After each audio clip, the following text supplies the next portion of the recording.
Hello everyone, ఈరోజు topic వచ్చేసరికి theory of production, measures of production and returns to factors గురించి నేర్చుకుందాం. దాంట్లో 3 స్టేజెస్ ఉంటాయి. ఆ 3 స్టేజెస్ గురించి కూడా నేను ఎక్స్ప్లెయిన్ చేస్తాను. So first theory of production అన్న కాన్సెప్ట్ని ఎందుకు మనం మెయిన్గా నేర్చుకోవాలని అంటే, ఏ ప్రోడక్ట్ చేయడానికైనా సరే దానికి ఆ ప్రోడక్ట్కి ఒక సర్టెన్ కాస్ట్ అనేటిది ఉంటుంది. అండ్ మనం ఎన్నో ఇన్పుట్స్ వాడి మనం ఆ ప్రోడక్ట్ అనేటివి తయారు చేస్తాం. సో ఆ కాస్ట్ అండ్ అమౌంట్ ఆఫ్ ఇన్పుట్స్కి మధ్యలో ఉన్న రిలేషన్షిప్ చెప్తుందనమాట ఈ theory of production. So next measures of production. So 3 measures ఉంటాయి. ఒకటి ఏంటంటే total product, average product and marginal product. మనం ఎగ్జామ్ పాయింట్ ఆఫ్ వ్యూలో గుర్తుపెట్టుకోవాల్సింది total product, TP, AP, MP యొక్క ఫార్ములాస్ అనమాట మెయిన్గా గుర్తుపెట్టుకోవాల్సింది. సో నేను ఒక బ్రీఫ్గా చెప్పేస్తా టోటల్ ప్రోడక్ట్ అంటే ఏంటో. టోటల్ ప్రోడక్ట్ అని అంటే some of total of all output produced using all the inputs. మనం ఎన్నో ఇన్పుట్స్ వాడి కొన్ని అవుట్పుట్ అనేటిది లైక్ మనం లేబర్, ల్యాండ్ ఇవన్నీ వాడేసి ఒక ప్రోడక్ట్ అనేటిది జనరేట్ చేస్తాం అనమాట. సో ఈ యొక్క రిలేషన్షిప్ గురించి చెప్పేదే టోటల్ ప్రోడక్ట్ అనమాట. సో టోటల్ ప్రోడక్ట్ ఫార్ములా వచ్చేసరికి sigma MP. So sigma marginal product ఆర్ఎల్స్ ఎలా అని అంటే సిగ్మా ఎంపీ అని అంటే TP1 plus TP2, so infinite TPN. So N number of addition of TPs కావచ్చు, టోటల్ ప్రోడక్ట్ కావచ్చు, లేదంటే సిగ్మా ఎంపీ కావచ్చు. సో ఇది ఫార్ములా అనమాట.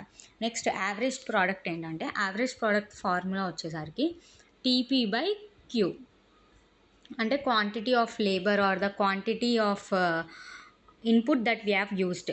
సో యావరేజ్ ప్రోడక్ట్ ఏపీఎల్ అనుకోండి, దాని మీనింగ్ ఏంటంటే యావరేజ్ ప్రోడక్ట్ ఆఫ్ లేబర్. దాని ఫార్ములా వచ్చేసరికి total product by quantity of labour used. So ఇక్కడ ఏం చెప్తుంది అంటే per unit of production of variable factor అనమాట. సో ఇక్కడ మనం ఎంత అయితే లేబర్ వాడి మన టోటల్ ప్రోడక్ట్ బై మనం ఎంతైతే లేబర్ వాడినామో దాని యొక్క యావరేజ్ అనేది చెప్పేదే యావరేజ్ ప్రోడక్ట్ అనమాట. సో ఫార్ములా వచ్చేసరికి AP equal to TP by Q.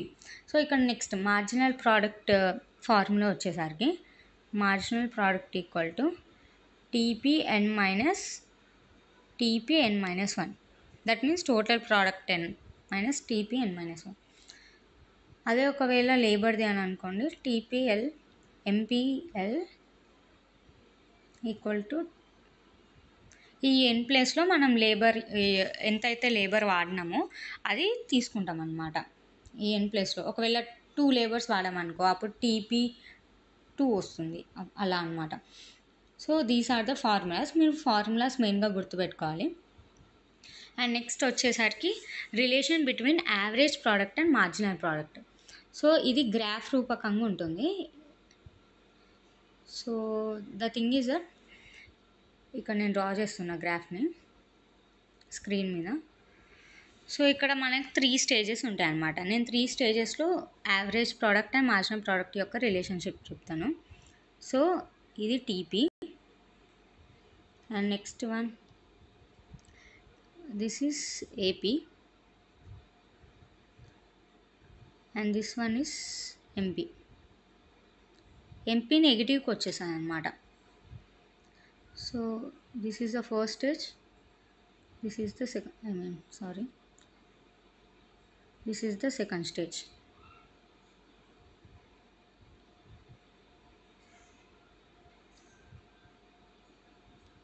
So ఇది ఫస్ట్ స్టేజ్, ఇది సెకండ్ స్టేజ్, ఇది థర్డ్ స్టేజ్. సో ఫస్ట్ ఏమవుతుందంటే ఫస్ట్ స్టేజ్లో టీపీ అనేటిది ఇంక్రీజ్ అవుద్ది, ఎంపీ అండ్ ఏపీ 3 ఇంక్రీజ్ అవుతాయి అన్నమాట. సో టీపీ అనేటిది ఇంక్రీజ్ అవుద్ది at increasing rate. So next second లెవెల్లో ఏమవుతుంది అంటే TP increases but at diminishing rate అనమాట. సో ఇక్కడ సెకండ్ లెవెల్లో ఏమవుద్దంటే ఎంపీ అండ్ ఏపీ డిక్రీజ్ అవుతాయి. సో థర్డ్ లెవెల్లో టీపీ డిక్రీజ్ అవుతుంది అండ్ ఎంపీ నెగిటివ్కి వచ్చేస్తుంది, ఏపీ డిక్రీజ్ అవుతుంది కానీ పాజిటివ్లో ఉంటుంది అనమాట. సో ఇక్కడ మనం మెయిన్గా గుర్తుపెట్టుకోవాల్సిన పాయింట్ ఏంటంటే ఫస్ట్ లెవెల్ ఎండింగ్కి వచ్చేసరికి మనకు ఒక పాయింట్ వస్తుంది అనమాట టీపీ దగ్గర.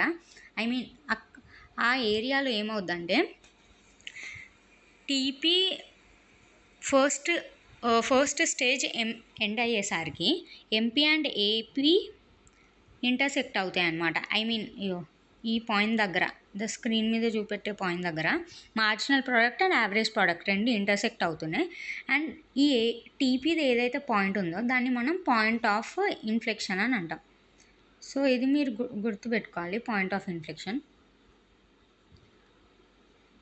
ఎందుకనంటే క్వశ్చన్స్ ఎలా అడుగుతారనంటే what is the point of TP known as when MP and AP intersects అని అడుగుతారు. అప్పుడు టీపీ పాయింట్ ఏంటంటే పాయింట్ ఆఫ్ ఇన్ఫ్లెక్షన్. సో ఇది మీరు గుర్తుపెట్టుకోవాల్సింది. This is the relation between average product and marginal product. So next topic వచ్చేసరికి returns to factor. దాంట్లో 2 laws అనేటివి ఉంటుంది. ఫస్ట్ లా వచ్చేసరికి law of variable proportion.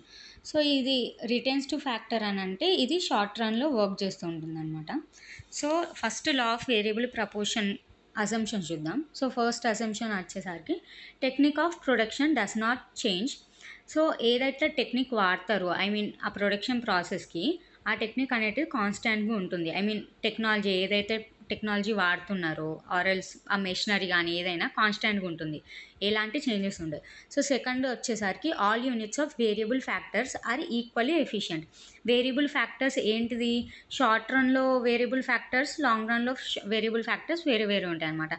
Long రన్లో అన్ని వేరియబుల్ లైక్ ల్యాండ్, క్యాపిటల్ అన్నీ చేంజ్ అయ్యొచ్చు. అదే షార్ట్ రన్లో మాత్రం ఏదైతే వేరియబుల్ లేబర్ అనేటిది షార్ట్ రన్లో వేరియబుల్ ఫ్యాక్టర్ కాబట్టి సో ఏదైతే వేరియబుల్ ఫ్యాక్టర్స్ ఉంటాయో అవి ఈక్వల్లీ ఎఫిషియంట్ అయి ఉంటాయి అని చెప్తున్నాడు. సో ఇక్కడ సో థర్డ్ దాంట్లో ఏంటంటే factors of production are not perfect substitute of each other. So substitute అంటే నేను చెప్పాను టీ అండ్ కాఫీ లాగా అనమాట. కానీ ఇక్కడ ఏదైతే ఫ్యాక్టర్స్ వాడతామో like land, labour, capital, technology ఏదైనా కావచ్చు, అది సబ్స్టిట్యూట్ గూడ్స్ అనేటిది ఇక్కడ ఉండవు అని చెప్తున్నాడు అనమాట. సో ఇదంతా ఈ అజంప్షన్స్ ద్వారానే ఈ లా ఆఫ్ వేరియబుల్ ప్రపోర్షన్ అనే థియరీ నడుస్తుంది అనమాట. సో దీంట్లో కూడా 3 స్టేజెస్ ఉంటాయి. సో ఫస్ట్ నేను గ్రాఫ్ గురించి ఎక్స్ప్లెయిన్ చేస్తాను, ఆ తర్వాత ఫస్ట్ స్టేజ్లో సెకండ్ స్టేజ్లో ఏమవుద్దో చెప్తాను అనమాట. సో ఇప్పుడు క్లియర్గా గ్రాఫ్ డిఫైన్ చేస్తాను. సో స్క్రీన్ మీద డయాగ్రామ్ ఉంది. సో ఇక్కడ ఏంటంటే ఇక్కడ టీపీ అండ్ ఎంపీకి రిలేషన్షిప్ అనేది ఉంటుందన్నమాట. లా ఆఫ్ వేరియబుల్ ప్రపోర్షన్లో 3 స్టేజెస్ ఉంటాయి. So first stage, second stage, third stage. ఇది first stage, second stage, third stage. So first స్టేజ్ని మనం increasing returns to variable proportion increasing returns to factor అని అంటాం. నెక్స్ట్ సెకండ్ స్టేజ్ని decreasing returns to factor. Third స్టేజ్నేమో negative returns ఎందుకంటే ఇక్కడ MP అనేది నెగిటివ్కి వెళ్ళిపోతుంది అనమాట థర్డ్ స్టేజ్లో, అది గుర్తుపెట్టుకోండి. అండ్ నెక్స్ట్ ఏంటంటే ఇక్కడ వై యాక్సిస్ మీద TP and here we have taken MP marginal product and ఇక్కడ ఎక్స్ యాక్సిస్ కింద యూనిట్స్ ఆఫ్ వేరియబుల్ ఫ్యాక్టర్స్ని తీసుకుందాం అనమాట. సో ఫస్ట్ స్టేజ్లో ఏమవుతుంది అని అంటే ఈ టీపీ ఫస్ట్ స్టేజ్ ఎండ్ అయ్యేసరికి మనకు టీపీ అనేది ఒక పాయింట్ దగ్గర రీచ్ అవుతుంది. ఆ పాయింట్ని మనం పాయింట్ ఆఫ్ ఇన్ఫ్లెక్షన్ అంటాం. సో టీపీ పాయింట్ ఆఫ్ ఇన్ఫ్లెక్షన్లో ఉన్నప్పుడు అప్పుడు ఎంపీ పరిస్థితి ఏంటి? ఐ మీన్ ఎంపీ ఏ స్టేజ్లో ఉంది అంటే మ్యాక్సిమం ఆఫ్ ఎంపీ అనమాట. సో ఎంపీ అనేది మ్యాక్సిమం పాయింట్కి రీచ్ అవుతుంది. సో సెకండ్ స్టేజ్ ఎండ్ అయ్యే వారికి టీపీ అనేటిది మ్యాక్సిమం ఉంటుంది. అండ్ నెక్స్ట్ టీపీ అనేటిది మ్యాక్సిమం ఉన్నప్పుడు అప్పుడు ఎంపీ ఏ స్టేజ్లో ఉంది అని అంటే ఎంపీ ఈజ్ ఈక్వల్ టు 0 అనమాట. సో ఎంపీ నెగిటివ్కి వెళ్ళినప్పుడు టీపీ అనేది డిక్రీజింగ్. సో నేను ఈ గ్రాఫ్కి సంబంధించిన ఎంసీక్యూస్ నేను నెక్స్ట్ వీడియోలో పెడతా. సో ఒక ఎంసీక్యూ ఎలా అడిగారనంటే ఒకవేళ టీపీ పాయింట్ ఆఫ్ ఇన్ఫ్లెక్షన్లో ఉన్నప్పుడు అప్పుడు ఎంపీ పాయింట్ ఏంటి అని అడిగారు. సో ఆప్షన్లో equal to 0, maximum, it is negative అని అడిగారు. సో అప్పుడు మీరు కరెక్ట్ ఆప్షన్ ఈస్ మ్యాక్సిమం అనమాట. So next this is the diagram. So ఆ డయాగ్రామ్ ప్రకారంగా నేను first stage increasing returns to factor అని అంటారు అని చెప్పాను కదా. సో ఆ స్టేజ్లో ఏమవుతుంది అని అంటే fuller utilization of fixed factor అనేది జరుగుతుంది. సో ఇక్కడ ఈ స్టేజ్ 1లో ఏమవుతుంది అని అంటే టీపీ అనేటిది ఇంక్రీజ్ అవుతుంది. So TP is increasing rate అనమాట. సో ఇక్కడ ఫిక్స్డ్ ఫ్యాక్టర్స్ ఏదైతే ఉంటాయో లైక్ ల్యాండ్ అనేటిది ఫిక్స్డ్ ఫ్యాక్టర్. సో అది షార్ట్ రన్‌కి ఫిక్స్డ్ ఫ్యాక్టర్ కాబట్టి, సో వాటి యొక్క యుటిలైజేషన్ అనేటిది దాన్ని మనం వాడుకోవడంలో గానీ, అంటే మనం యుటిలిటీ పరంగా చూసుకుంటే, ఫుల్ యుటిలిటీ పరంగా ఫుల్లర్ యుటిలైజేషన్ వచ్చేలాగా, మ్యాక్సిమం సాటిస్ఫాక్షన్ కన్జ్యూమర్‌కి, ప్రొడ్యూసర్‌కి వచ్చేలాగా ఆ కమోడిటీస్ అనేటిది ప్రొడక్షన్ చేయడం జరుగుతుంది. సో ఇక్కడ మనం ఆహ్, దాని నుంచి ఆ ప్రొడక్ట్స్ నుంచి మనం మ్యాక్సిమం కెపాసిటీని గెయిన్ చేసుకొని మన యొక్క కమోడిటీస్ ప్రొడక్షన్ అనేటివి చేస్తాం. సో సెకండ్ వచ్చేసరికి increased efficiency of variable factor అనమాట. సో ఇక్కడ వేరియబుల్ ఫ్యాక్టర్స్ ఏవైతే ఉంటాయో లైక్ షార్ట్ రన్‌లో, లాంగ్ రన్‌లో మ్యాక్సిమం అన్ని వేరియబుల్ ఫ్యాక్టర్సే. షార్ట్ రన్‌లో వచ్చేసరికి లేబర్ వేరియబుల్ ఫ్యాక్టర్ కాబట్టి, సో దాని ఎఫిషియన్సీ అనేటిది ఇంక్రీజ్ చేస్తామని చెప్తున్నారు. సో ఇక్కడ next better coordination between the factors ఏ కమోడిటీ ప్రొడ్యూస్ చేయడానికైనా మనకి ల్యాండ్, లేబర్, ఆంట్రప్రెన్యూర్‌షిప్, ఇన్వెస్ట్‌మెంట్ ఇవన్నీ ఫ్యాక్టర్స్ అనమాట. సో వీటి మధ్యలో బెటర్ కోఆర్డినేషన్ అనేటివి చూస్తాం స్టేజ్ 1లో. నెక్స్ట్ స్టేజ్ 2 వచ్చేసరికి ఏంటిదంటే ఫిక్సిటీ ఆఫ్ ఫ్యాక్టర్. సో ఇక్కడ ఏమవుతుంది, టీపీ టోటల్ ప్రోడక్ట్‌కి ఇట్ విల్ బీ ఇంక్రీజింగ్ కానీ డిమినిషింగ్ రేట్లో. సో మీరు డయాగ్రామ్ ఇంతకుముందు గమనించినట్టయితే ఇలా ఉంటుంది. సో ఇక్కడ కూడా ఇంక్రీజ్ అవుతుంది కానీ డిమినిషింగ్ రేట్లో, అంటే ఇంక్రీజ్ అవుతుంది కానీ తక్కువ చేంజ్‌తోని ఇంక్రీజ్ అవుతుందనమాట. లైక్ ఫర్ ఎగ్జాంపుల్ ఫస్ట్ స్టేజ్‌లో మీరు చూసుకుంటే 10, 20, 30 ఇక్కడ మధ్యలో 10 అన్న గ్యాప్ వస్తుంది. కానీ ఇక్కడ ఏమవుతుంది 30 దాకా రీచ్ అయ్యామనుకోండి, 40, 45, 50 ఇంక్రీజ్ అవ్వట్లేదని కాదు. కానీ తక్కువ డిఫరెన్స్ తక్కువ డిక్రీజింగ్ రేట్‌తోని ఇంక్రీజ్ అవుతుందనమాట. సో అది. సో ఇక్కడ ఫ్యాక్టర్స్ అనేటిది మోస్ట్‌లీ మనం ఫిక్స్ చేస్తామనమాట. సో ఇక్కడ ఎలాంటి చేంజెస్ చేయం. సో నెక్స్ట్ ఇంకోటి ఇంపర్ఫెక్ట్ ఫ్యాక్టర్ సబ్స్టిట్యూటబిలిటీ. సో ఇక్కడ ఏంటనంటే ఫ్యాక్టర్స్ మనం సబ్స్టిట్యూట్ గూడ్స్ అని చెప్పినట్టు ఇక్కడ ఈ సెకండ్ స్టేజ్‌లో ఫ్యాక్టర్స్ అనేటిది సబ్స్టిట్యూట్, అంటే ఇప్పుడు ఒక ఫ్యాక్టర్ లేకపోతే ఇంకో ఫ్యాక్టర్ని ఆ వేరియబుల్ ఆ చేంజ్ అనేటిది మనం అంత ఈజీగా చేయలేం సెకండ్ స్టేజ్‌లో. Next poor coordination between the factors. Coordination అనేది తక్కువ ఉంటుంది సెకండ్ స్టేజ్‌లో అని చెప్తున్నాను. ఇలా సెకండ్ స్టేజ్‌లో ఏమవుతుంది అంటే this second stage is leading to third stage, where ఈ సెకండ్ స్టేజ్‌లో మన ప్రొడక్షన్ అనేది తక్కువ అయిపోతుంది ఫస్ట్ స్టేజ్‌తో పోల్చుకుంటే. సో ఇదనమాట. నెక్స్ట్ థర్డ్ స్టేజ్ వచ్చేసరికి ఇక్కడ నెగటివ్ రిటర్న్స్. సో థర్డ్ స్టేజ్‌లో లిమిటేషన్ ఆఫ్ ఫిక్స్డ్ ఫ్యాక్టర్ అనమాట. సో ఫిక్స్డ్ ఫ్యాక్టర్స్ అన్నీ లిమిట్‌గానే వాడతాం. ఇక్కడ ఎక్సెసివ్‌గా వాడమనమాట. నెక్స్ట్ ఇంకోటి decrease in efficiency of variable factors and next poor coordination between fixed and variable factors. అందుకోసమే థర్డ్ స్టేజ్‌లో ఎంపీ అనేటిది నెగిటివ్‌కి వెళ్ళిపోద్ది, టీపీ అనేటిది డిక్రీజ్ అవుద్ది. సో ఈ యొక్క స్టేజ్‌లో ఒక కంపెనీ ఏదైతే ప్రొడక్షన్ చేస్తుందో ప్రోడక్ట్స్‌కి దానికి లాసెస్ వచ్చే ఛాన్సెస్ ఉన్నాయన్నమాట దీంట్లో. సెకండ్ స్టేజ్‌లో లైక్ ఇది ఎలా అంటే మన ట్రాఫిక్ సిగ్నల్ లాగా గ్రీన్, రెడ్ అండ్ ఆరెంజ్ లాగా. So first stage green, so second stage orange signal ఇస్తుంది. సో థర్డ్ స్టేజ్ రెడ్ అనమాట. సో థర్డ్ స్టేజ్‌లో రెడ్ అంటే ఇంకా స్టాప్ అని అర్థం కదా. సో మ్యాక్సిమం ప్రొడక్షన్ అంటే తగ్గిపోతుంది అనమాట. So next postponement of law.